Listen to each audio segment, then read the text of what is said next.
Hey everyone, welcome back to The Counterattack. We're here with one of the rising stars, to put it mildly, in the world of water polo, Alvaro Granados, Team Spain, now part of Pro Recco. Thanks so much for joining us. Hello, my pleasure to be here with you speaking. We got to start with the summer. What a run for you at the World Championships. Some thrilling games, MVP honors. You performed so well. Kind of a storybook ending there. Felipe Peroni retiring. Tell me, as you reflect back on Singapore, what stands out to you? What are some of your favorite memories of that World Championship? Well, I think I can say it was kind of a perfect tournament for us. Um, it was truly difficult because we came to that tournament after the Olympics, which it was a very difficult moment for us. Uh, Being honest, we considered ourselves some of the favorites for the Olympic gold medal, and we didn't make it to the semifinals, so it was very difficult moment. So it was also difficult to go back to a big tournament as a world championship and try to give our best. But the team reacted super good. Everything went smooth, we can say, and we managed to take that goal. And I think it's super important for us, and it I can say it reflects the greatness of this team.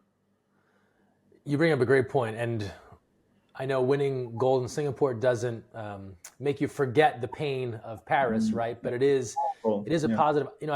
I wonder, when you're in that semifinal and you had some adversity, some things that didn't go your way. I know you had the big foul call against you that people probably watched on their phones over and over again and said, "Wait a minute, what foul?" Right? But when that's happening, are you thinking, "Here we go again. This is going to be a heartbreak"? How do you push past that moment in Singapore where it seemed like things weren't going your way? It's not easy, but I think also this team has a lot of experience in these moments.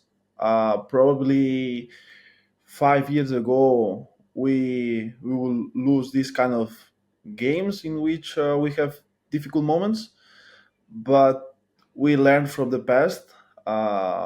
And Also, this reflects how big is this team and how experienced is and how we can overcome difficult moments.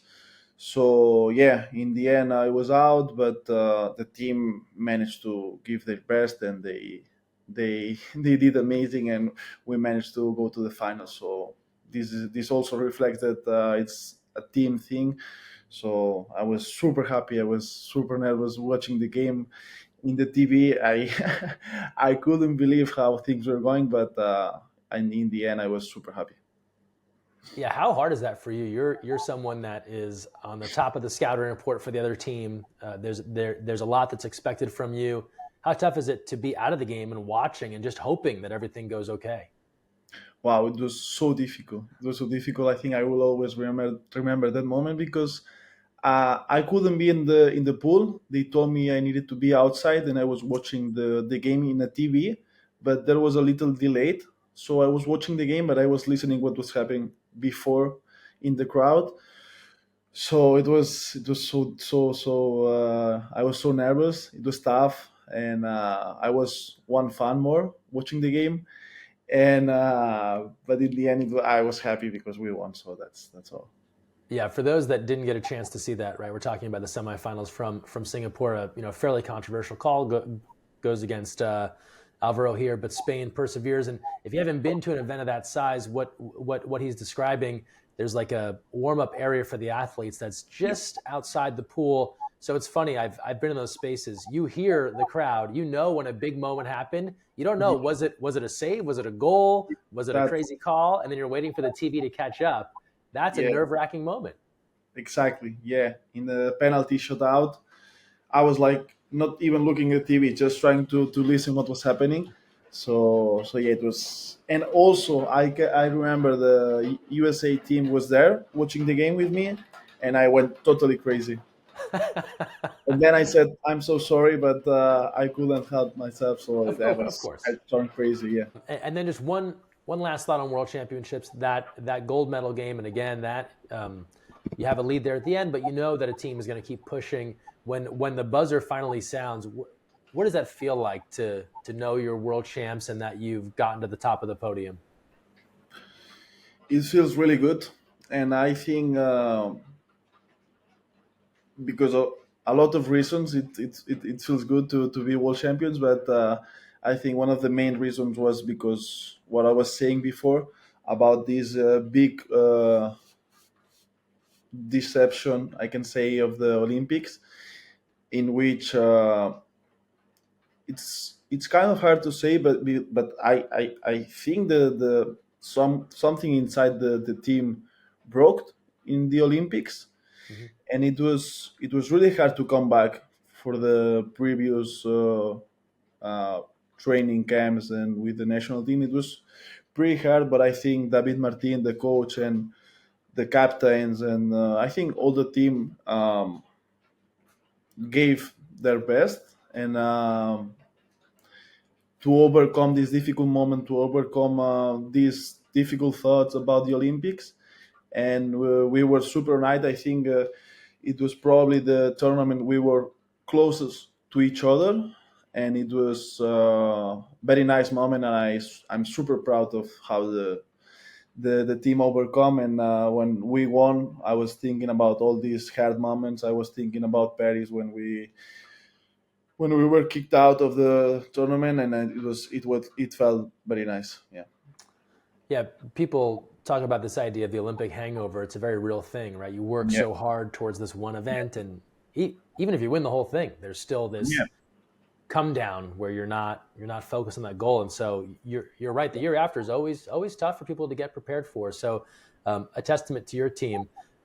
Switching gears a bit on the club side, it's become bigger and bigger news in water polo. The movement of players, where they're going.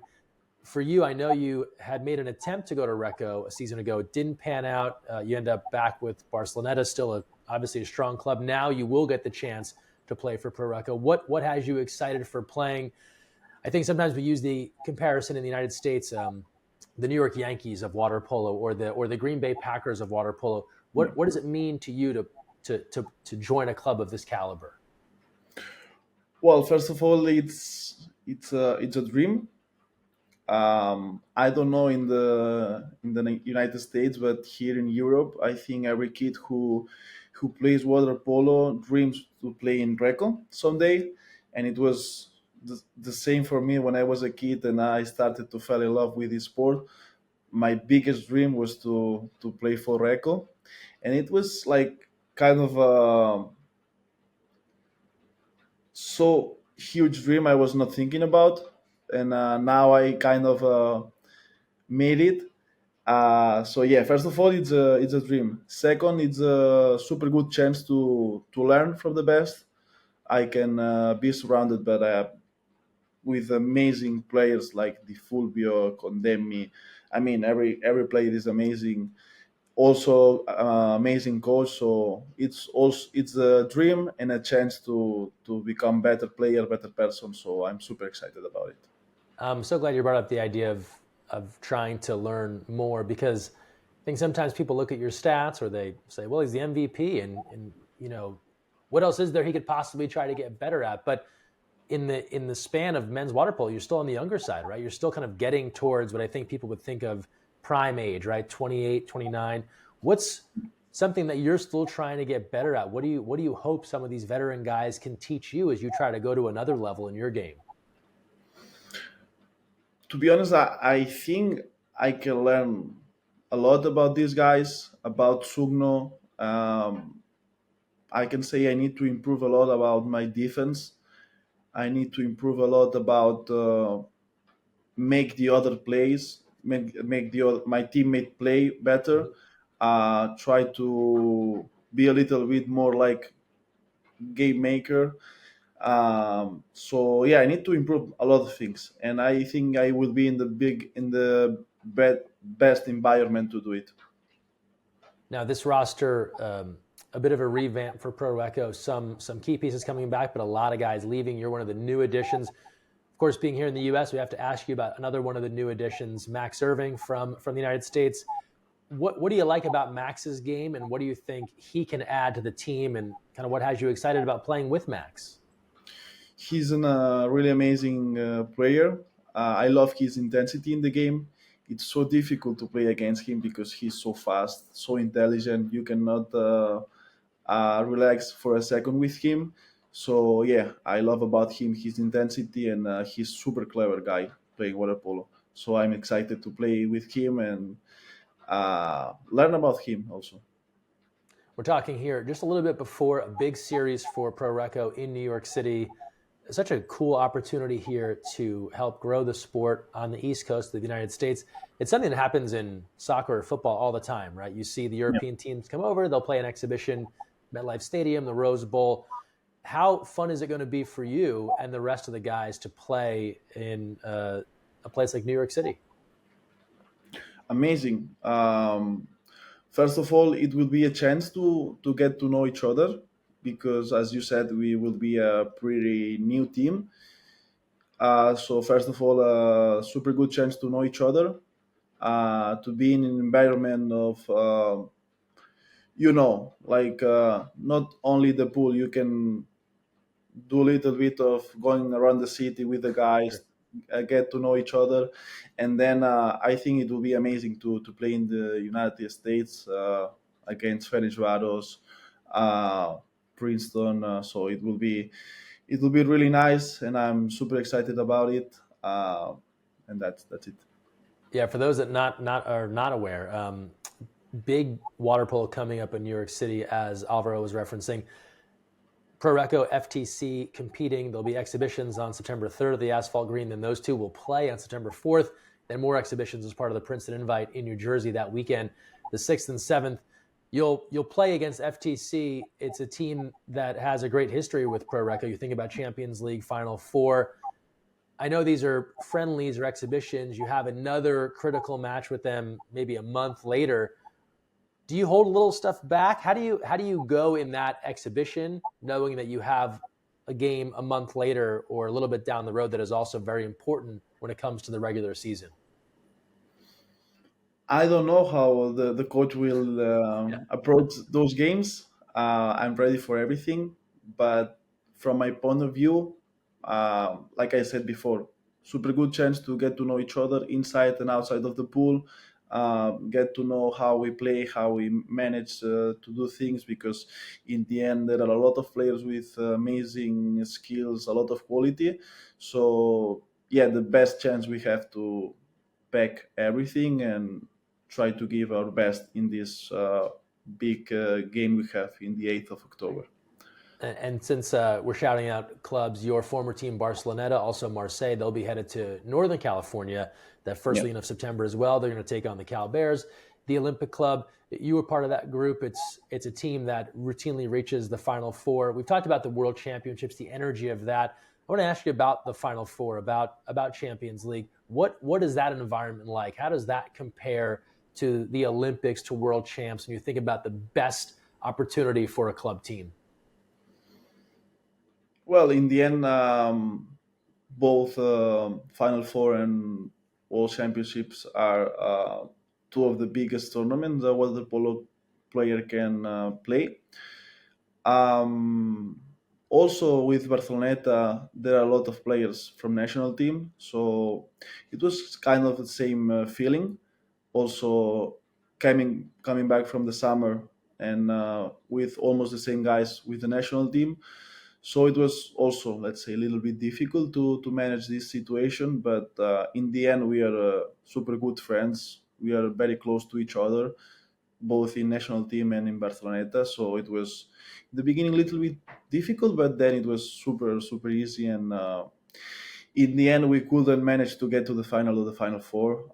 But this is a sport. The other teams also play. Novi Belgrade, it's also an amazing team, and they played better. That's it. That's sport. You need to accept, and it's a pity, but it's sport in the end. There's no doubt about it, right? You get the opportunity to play, and then you have to kind of see Yeah, see where the give chips fall, as they yeah, might say. give your We're best. talking here again just before these big exhibition matches in New York City. Is there something New York City related that you're excited to check out outside of the water polo that you're looking forward to? Well, actually, I was in New York 3 weeks ago. Okay. and I had fun. It's amazing city. It's like I was feeling like I was in a movie. You know, uh, it was so nice, and I had fun.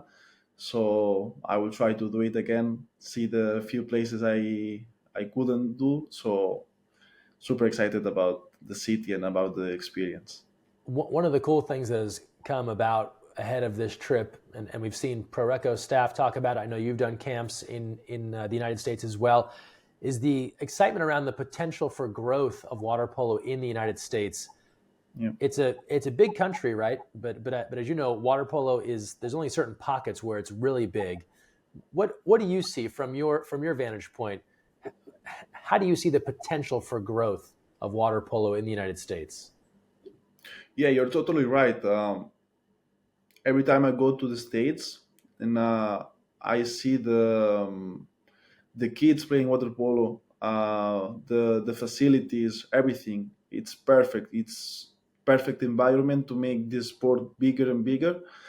Um, I don't know what is the solution to do it, but what it's obvious is the potential the United States has in water polo. A lot of kids play water polo in the states, and it's kind of a pity that it's something just for the college sport, Mhm. and I really don't know how it will be better, and how what's the solution to make it more professional. I don't know, but the potential it's clear, and it will be amazing. I think it will be a game changer if the states were more kind of a professional sport in water polo. But I hope this happens someday, that maybe with this kind of stages there, and European teams going there, probably something happens, and the water polo becomes more professional there. It will be. Yeah, from your standpoint, I think what Pro Recco is doing, what FTC is Yeah. doing, other clubs coming and showcasing the sport, that's a great way to build excitement around it and show people how great it can be played. We're talking here with Alvaro Granados, a star here from Spain and now headed to Pro Recco. Just a couple more for you. We talked about growth and development in camps. I know you take part in youth clinics. Pro Recco will be hosting one at Princeton. What's like the number one or number two thing you tell to a younger water polo player when they ask you, hey, how do I get to be like you? What's a critical skill that you tell people, hey, make sure you work on this? Well, one thing I try to say, or yeah, to make the kids understand, is to be present in the practice. For me, it's much better to train 1 hour being present in what you do.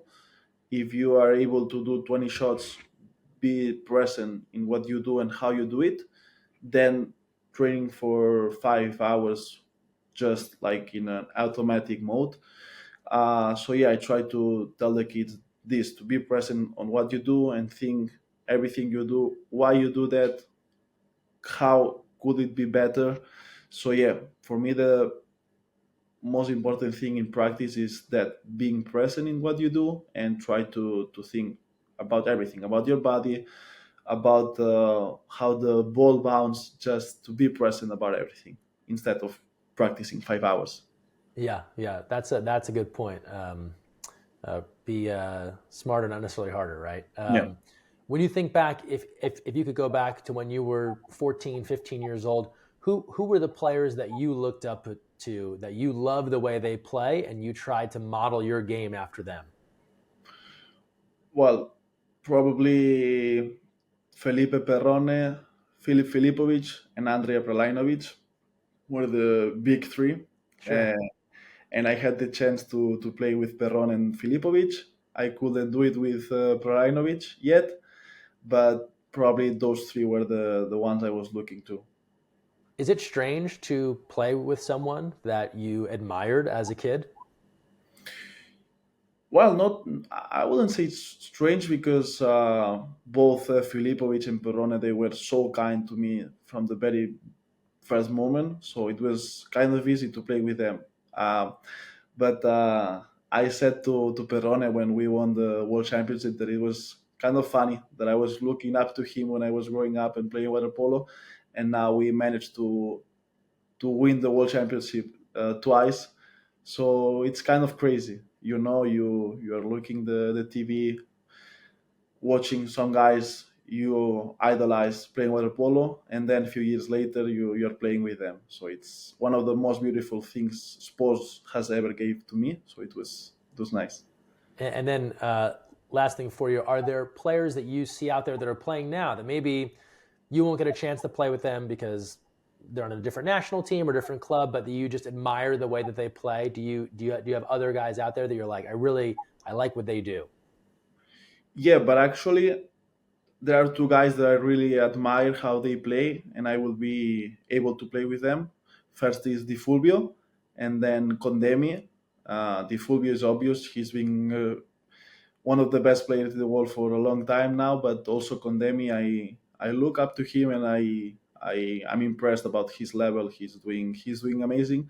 So I'm excited to play and to train with them, and I think I can learn a lot from them. Excellent. Alvaro Granados, thank you so much for your time. Looking forward to seeing you in Pro Recco in New York City coming up very soon. And then, of course, good luck throughout the regular club season. Appreciate you being here. Thanks. Appreciate to be here.